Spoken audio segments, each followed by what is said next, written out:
Hey everybody, welcome back. Who could have possibly imagined 4 wins in a row? Oh my god, it's a landmark day.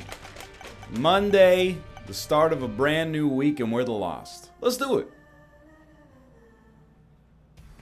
Here's your seed.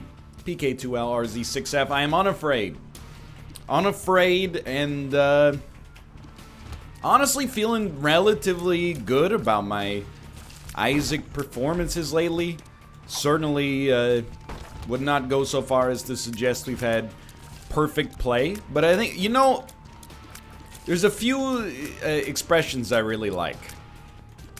One of the it's I don't know if I call it an idiom. I don't know if it actually gets to that level because it's not that common, but we've been saying it a lot more lately.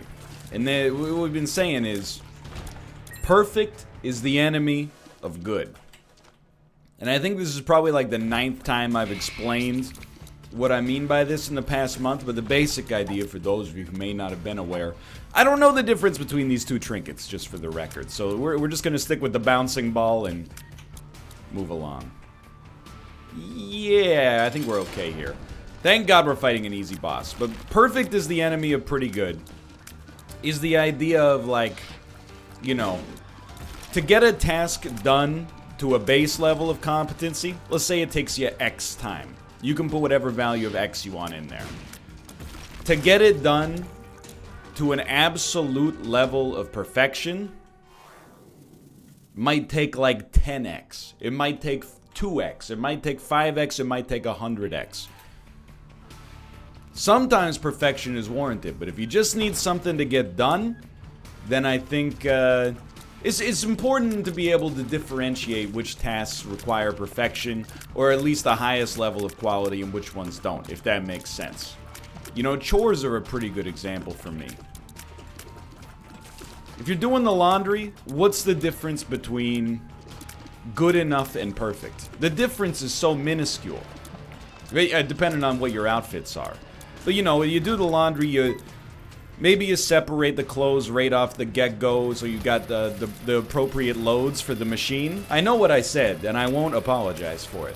Then after it's done, you toss them in the dryer, you get the stuff out that's supposed to be hang dry only. That's good enough, you know, and then once it's done, you fold it. What else could you do? I mean, you could be perfect. You could iron all of your t-shirts.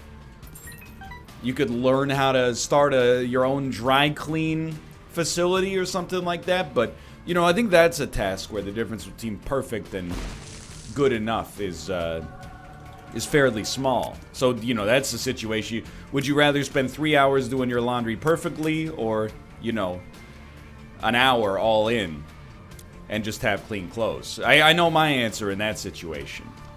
Now, what's an example of the opposite? I don't know if any of these are good for us, unfortunately. Oh, there's a lot of examples of the opposite. When is perfect highly incentivized? Doing your taxes.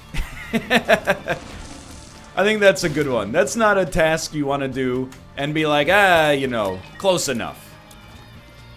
Oh, what's going on? Whoa, it's chunking. You see my frame rate dip here? Oh, what's going on? This is new for me and Isaac. Sometimes we get hitches, but usually not this long. I mean, I have to assume at this point it's on my end, considering, you know, the game's been out in its current state for like, I don't know, 3 years basically? 4 years? Haven't been too many patches. So we finally got a couple of useful upgrades on this floor. It's very important, you know, when you're the Lost, you need stats. And we're low on statistical improvements. Holy Mantle's obviously great. Here's the choice. Do you go Secret Room or do you go Tinted Rock? I go Tinted Rock, and then we go Secret Room. Okay. I don't know. To be honest, I don't know if there's a right decision there. I think it's just, you know, you're rolling the dice. You know, would you rather bet on a coin flip, or would you rather bet on, you know, odds or evens on the roulette table? I mean, I guess literally you'd probably rather bet on the coin flip because, I think odds or evens, the 0 and the double 0 don't count as odd or even. I actually don't know in, like, you know, mathematics. I was gonna call it math theory, but I don't know if that's, might be a little hoity-toity for what I'm about to say, but the 0 count as an odd number? An even number? or neither. My hunch is neither. Let me argue my case, okay? Odd number makes no sense. Because an even number is a number that's easily divisible by 2. Or not easily, but divisible by 2 with no remainder. So in that case, if an odd number... Hold on. I'm getting myself confused. Oh, dude, this is exactly what we want. Absolutely. If an odd number is the opposite of that, is 0 divisible by 2 with remainder? I don't believe so. I mean, if you divide 0 by 2, it's undefined, right? I don't know. This is a question for Google. Is 0 an even number? Let's see. 0 is an even number, according to Wikipedia. In other words, the quality of an integer being even or odd is even. This can easily be verified. Based on the definition of even, it is an integer multiple of 2, specifically 0 times 2. Excuse me? Okay. Okay. Yeah. All right. Interesting. I never thought about that. The definition of an even... I mean, I'm not trying to be pseudo-intellectual. It's just that I had thought of the definition of an even number incorrectly. Number that's divisible by 2 with no remainder instead of a multiple of 2. 2 times 0. Yeah, interesting. Although I guess now that I'm going cross-eyed because I'm pretty sure a number that's divisible by 2 with no remainder is functionally exactly the same as a number that's a multiple of 2. But regardless, this is completely irrelevant, and now I've just gone, cross-eyed here. I don't even know why I got onto that subject. Regardless, 9 lives with the Lost. Extremely good. We got, guppy chances, and stats have improved a little bit. Anyway. I specifically, I mean, Dan and I have talked about it in some of those, Mario Maker videos, and probably on Team Unity as well, but when it comes to, health and fitness, I feel like perfect is the enemy of pretty good. People are always asking, what do you eat? What kind of workout program you on? And some of it's motivated by curiosity, but I always feel like some of it is motivated by this idea that, oh, if I just get on the exact best possible plan, then, I'll have the best... Oh, don't do this. Don't do this to me. I'll have, my results will change. They'll skyrocket, And I don't, to be honest, I'm not a personal trainer or nutritionist. I have no idea if that's realistic or not. But it feels to me that it's unrealistic. And, every day that you delay making some improvements in your life because you're looking for the exact perfect solution, no matter what, you've already lost because you would have been better off taking that day to actually spend a little bit of time in the gym. My 2 cents, at least. Instead of spending, an hour looking for the nutritional secret, spend an hour making yourself, some healthy lunches that you can eat for the week. But I digress. I know I can be a snob about it. I also, there's a corollary to, every idiom. Perfect is the enemy of pretty good. But sometimes you need to be better than pretty good. Let me give you a good example. I used to do the dishes with that idiom. Hey, at least doing the dishes is better than not doing the dishes. Sure, maybe they're not done totally perfectly, but at the same time, now we got clean dishes. Isn't that good enough? Most of the time, the answer is no. And it's taken me a while to realize that, but... if a dish that has a little bit of dirt still on it, or a little bit of soap still on it, it exists in a Boolean state of dirtiness. Dirty equals true. It's about time for my arrival. That's one where you pretty much need everything to be under control, If that makes sense. You gotta think, it's, if you're going to college this semester, you're still in high school, maybe you're in night school, you're an adult or something like that. My 2 cents, we don't have any bombs anyway, so no secret room required. My 2 cents when it, comes to scholastic strategies, you gotta consider yourself in the, the same boat as well. Hold on, let me hydrate here. If you have an assignment to do and it's worth 2% of your grade, that's a situation where I would probably, put in an effort to do it competently, you know, get your requirements under control, but don't spend, unless you want to be honest, you know, if it's recreational for you, then enjoy it, but, you know, don't spend 8 hours trying to perfect it. And, you know, everybody knows somebody that, like, on the first day of school, they come in with, like, something that's worth 1% of their total mark, and they've, like, well, I went to the craft store and I got Bristol board, and then I just thought, let's create, like, a nice display for this. And you're like, Jennifer, this was supposed to be, like, what you did on your summer vacation. Like, why are you going to such a bold extreme for this? It's too much. Then when it comes time for the, you know, to study for the final exam that's worth 40% of your mark, she's like, I'm exhausted. Yeah, no kidding. You had to run a 100-meter dash, and you said, I'll just keep going for 10K. No wonder you're tired by the time you make it to the exam section. When you get to the, you know, final projects worth 100% of your grade, exams worth 50% of your grade, etc., that's where, you know, you should put in the effort. Anyway. Well, that preaching has killed 10 minutes of time. It's Monday. It's a good Monday. I got, you know, very, very few complaints right now. You know what's been unusual for me recently? I've been watching, like, a lot more television than usual. I honestly, I mean, I'm still good with time management. I don't feel the need to apologize for watching TV. Because I get my work done. One of the things I've been trying to be better about is the idea that, like, you know, in my leisure time, I don't have to be productive, if that makes sense. It's something I've struggled with, I don't know, basically since I started doing this job.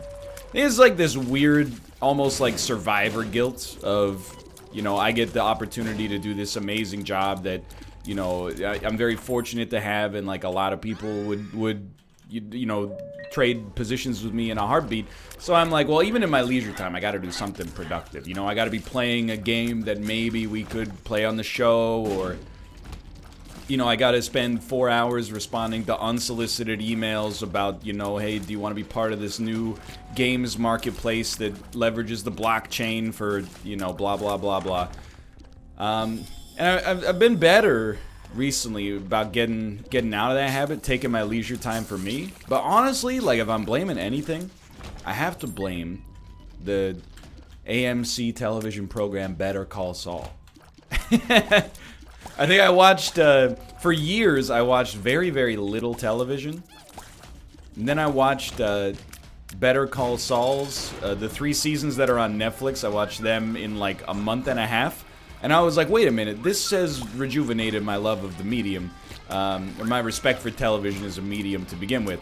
And now, like, sometimes I got a couple hours to kill, I'm like, you know, I've been watching, I'm almost done with season 1 of The Terror on Amazon Prime. It's been an interesting show. A little bit uneven, you know, to be honest. It gets into sort of, it's a combination of, like, survival drama.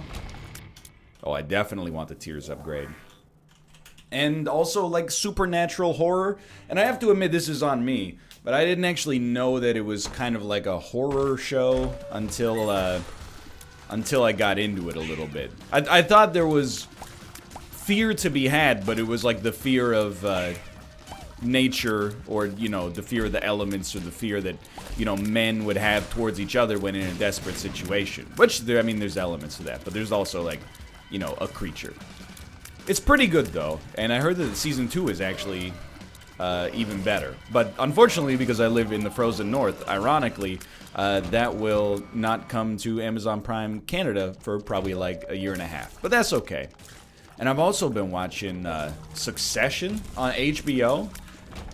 I never watched The Thick of It, but I know it's a very well-regarded, like, satirical British politics satire.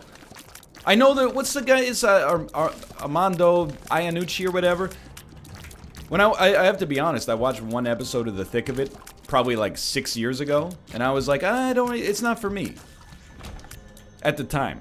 Then, like a year ago, I watched The Death of Stalin, and I was like, yo, this is the funniest movie I've seen in like a year and a half. So I was interested in checking out Succession, and I watched a couple episodes of that on on the HBO on demand. That's a killer show. It is also sometimes a little insane.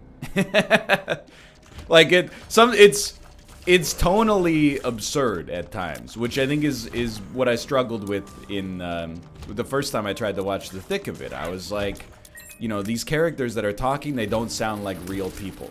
Once you get over the fact that they don't talk like real people, it's more like almost a theater production, then you can slide into the actual tone, I think, of what they're trying to get at. Anyway. Watching a little bit more TV lately. Also, I mean, it's not meant to be braggadocious at all. It's also not meant to talk about Pokemon Go. But I mean, it kind of is. Like, as far as my other leisure time, I walked 30 or 31 kilometers this week playing Pokemon Go. It's insane, dude. I mean, people tweeted me. Oh. And I'm honestly, like, I'm happy. People tweeted me and were like, you know, 30 kilometers, haha, you're like a little baby. I walked 50 kilometers this week, and I'm like, man, that's amazing. It's like 7 kilometers of walking a day. If your job involves walking, you know, I don't know, maybe you're a food delivery driver or a mail carrier. I just want a spacebar item, please. I'm not saying it's cheating. I don't really care. I'm stoked that you're out there, you know, enjoying the fresh air. But if you're like doing that, if you're making time to do that in your leisure time, that's incredible.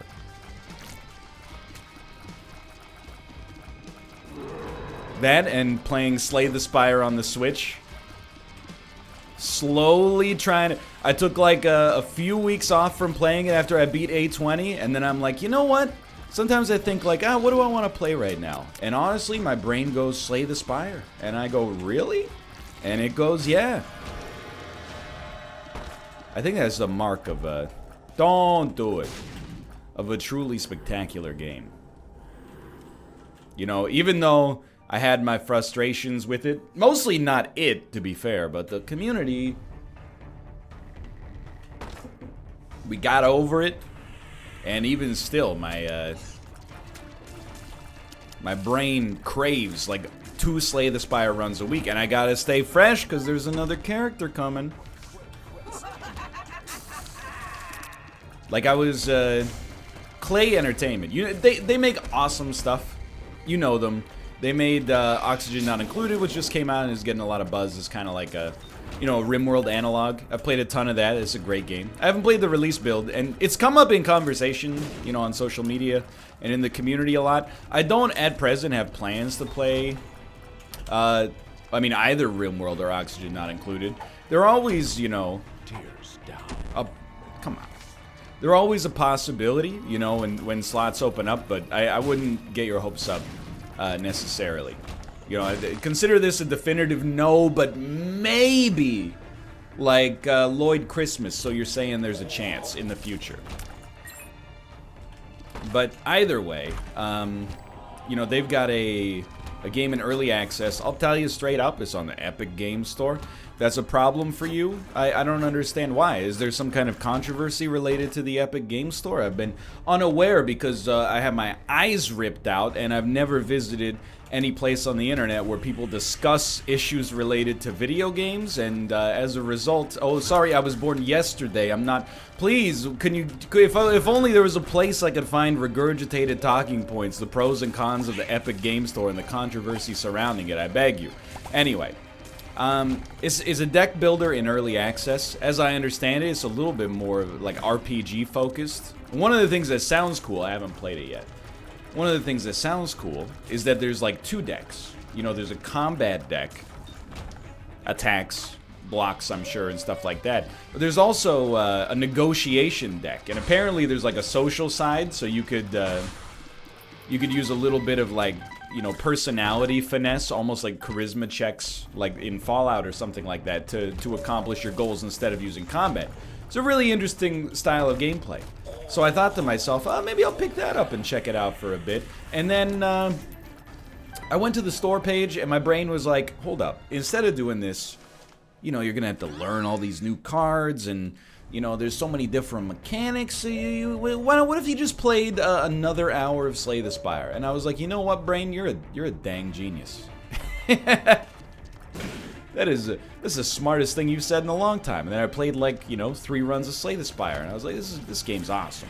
Not to say that Griftlands isn't. There are a few companies I kind of trust implicitly to make great games. Clay has definitely earned it.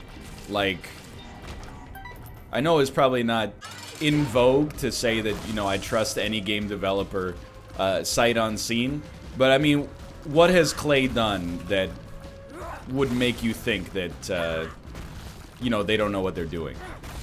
Everybody can have a misstep now and then, but I'm just saying, you know, Don't Starve is probably like one of the most, probably one of the top like 50 most popular games on Steam ever. Shank 1 and 2 were stylish beat-em-ups. Oxygen not included, everybody likes. Invisible Ink is like... a lot of people in the industry, like on the editorial side of the industry, love that game. I always see I see it pop up more than you would expect in situations where people are like, this is, you know, my favorite tactical strategy game. We are gonna do this. We're not. I'm honestly just gonna let them kill me, but I think we want the damage instead of the. It wasn't as much damage as I thought it would be, but it's still worth it for a life and no other consequences. So I trust Clay, but it's still, you know, sometimes it's just you got comfy games. You know what I mean? And different people have different games that are comfy. One I hear come up all the time is Stardew Valley. You know, a lot of people are like, I put 300 hours into Stardew Valley. I just like the routine of, you know, you wake up in the morning, you harvest and water your crops, you know, go feed the chickens, spend an hour or so fishing, you know, blah, blah, blah. Now, I want to tell you, I don't get it. Not in a negative way. I've got 35 hours or so in Stardew Valley. Kate and I have been playing it on Thursdays for, I don't know, a few months now at least. And I do like it. Like, I like the game. But for me, it doesn't hit that same groove, you know, like in my cerebral cortex, I think, that it does for a lot of people. I've hit the point where in like year 2, where I'm just like, I don't really know what to do. Like, I harvest the crops, I go fishing every day, and then I ask chat. I'm like, chat, what am I supposed to do? And they're like, well, you make your own fun. So, you know, you can do the community center quests. And I'm like, yeah, but for the community center quests, I need this freaking fish that doesn't spawn for another 73 days. And they're like, yep, that's Stardew. Oh, that was close. Again, I want to be clear. I think Stardew is a great game. The fact that it's made by, like, a single individual plus contract work is absurd to me. That's like the most daunting thing of all. I don't even know if it was plus contract work, to be fair. I just threw that in there because it made me sound like I know what I'm talking about, but that indeed might not be the case. But it doesn't hit that groove for me. But Slay the Spire does. You know, Slay the Spire for me is like, if I got an hour or two and I don't know what to do, hey, you can keep your brain energized. And I know a lot of people feel very differently about it because they're like, that game at a certain level of ascension, it requires so much focus that it's actually like stressful to play. I don't know. For me, it's just comfy. I like playing a variety of games. I like playing new stuff, but you know, it's always nice to have like a game you got nothing else to do, you can just sort of slip into it. You just gotta make sure it doesn't go haywire, you know? Like, because a lot of people, you know, myself included, you know, I used to play a staggering amount of Dota 2 5 years ago. And what would happen is, like, I would finish my work for the day, and I'd be like, I don't know what to play. Let's just play some Dota 2, you know? It tricks my brain into thinking I'm accomplishing something, being productive because I'm, you know, learning new skills as these heroes, and, you know, the game is essentially endlessly replayable. But what happened is then, when I finished my work every day, I was like, okay, it's time to play Dota 2. And then after like a couple of months of probably playing like 4 or 5 hours a day on average, I was like, Dude, I'm not even enjoying this. It's not a comfy game. That's like an uncomfy bed, you know? You gotta sleep.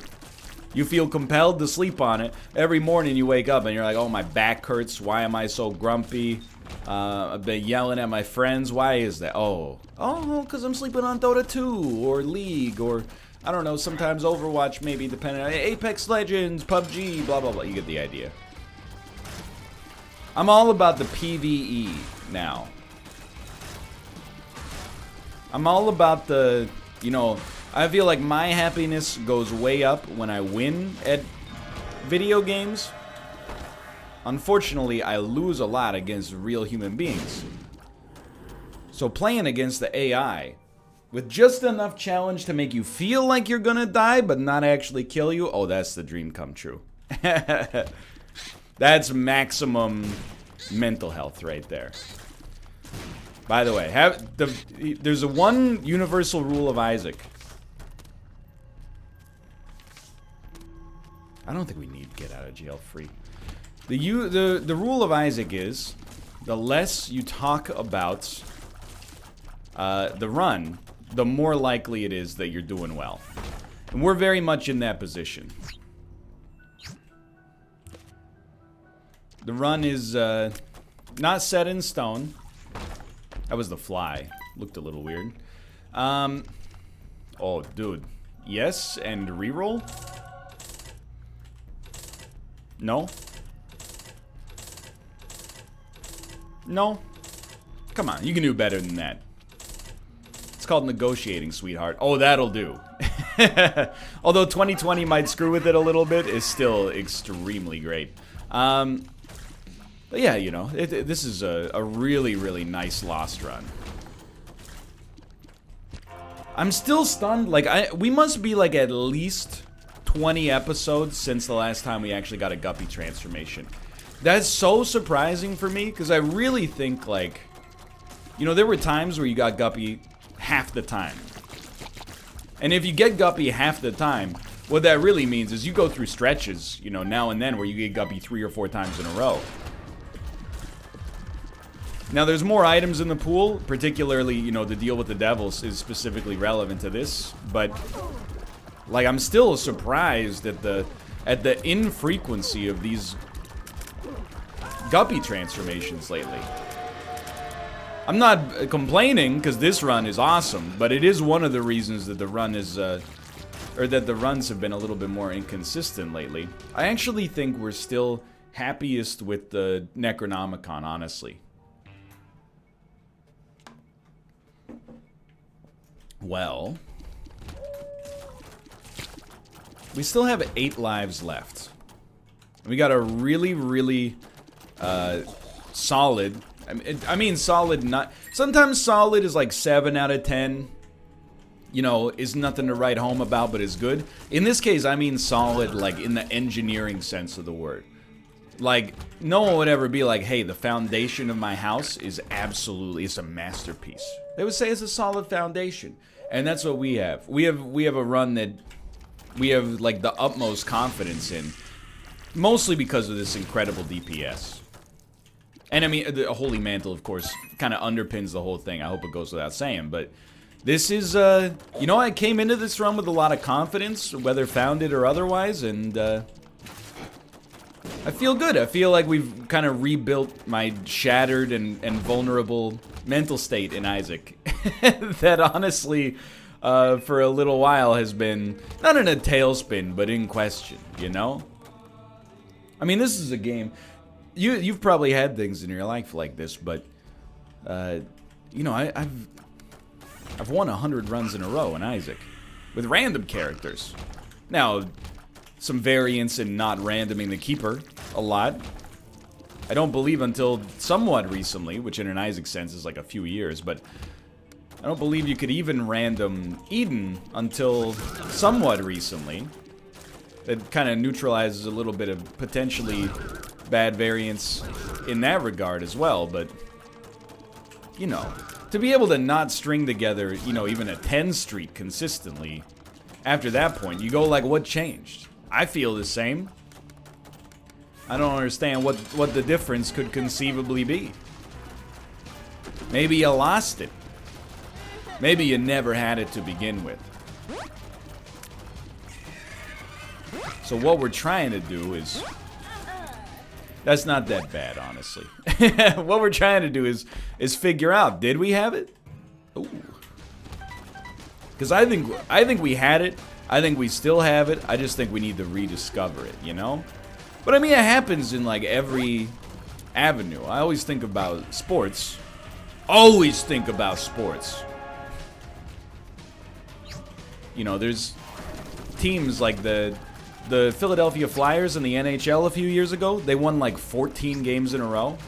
It was one of the most winning streaks in NHL history. If I remember correctly, they didn't make the playoffs. I think they also had like a 12-game losing streak that year. You just wonder, like, how can that what is it? You know, if you could isolate that. What gave you the mojo for a 14-win streak, and then what happened to get you to a 12-game losing streak? I'm a little fuzzy on the numbers, but... Is it really, you know, your talent plus flipping a coin? And you just happen to get heads 14 times in a row, and you're going like, wow, this is unusual. Or is there something, you know, something more subtle and maybe even like psychological underpinning it? I don't know. It's interesting to think about, though.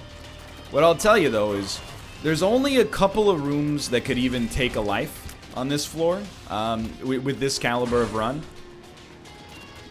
Really, the big thing for us is we want to avoid rooms... Well, we don't have a choice, but rooms with a lot of enemies that are hard to take out quickly is a much bigger threat than a couple of tanky enemies, because we got the ability to melt tanky enemies pretty quickly.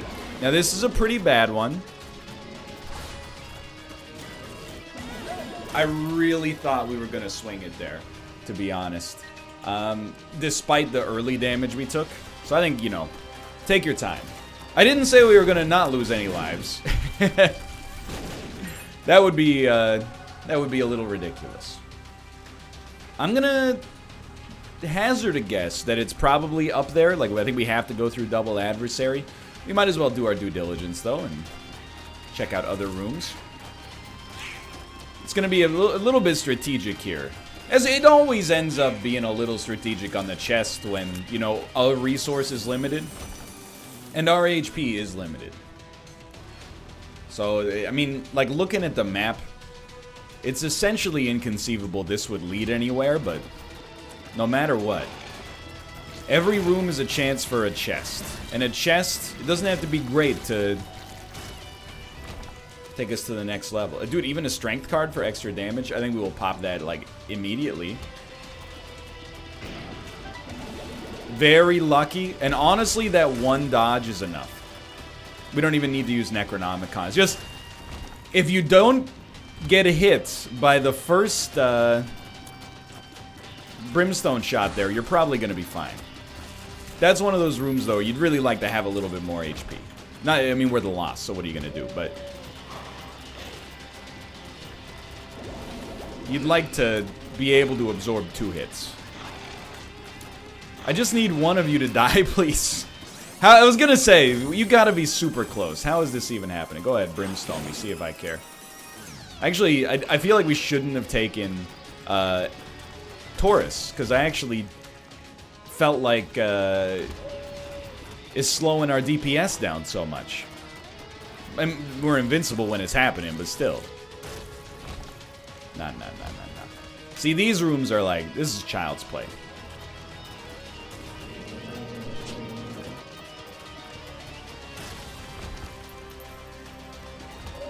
I mean, I should have killed you last there, but I think I'm overly paranoid about the danger level right now.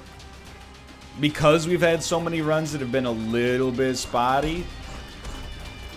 I think my brain is going like, don't let your foot off the gas pedal. And hey man, that's probably like good advice. Not for driving, that's terrible advice. You're gonna crash a lot. You're gonna run red lights.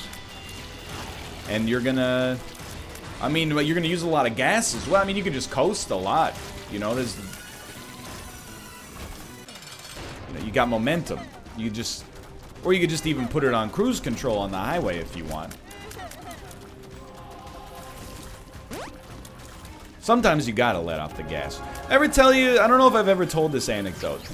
I had an acquaintance in high school where, you know, we took driver's ed, not in high school, but, you know, around the same time because we were the same age.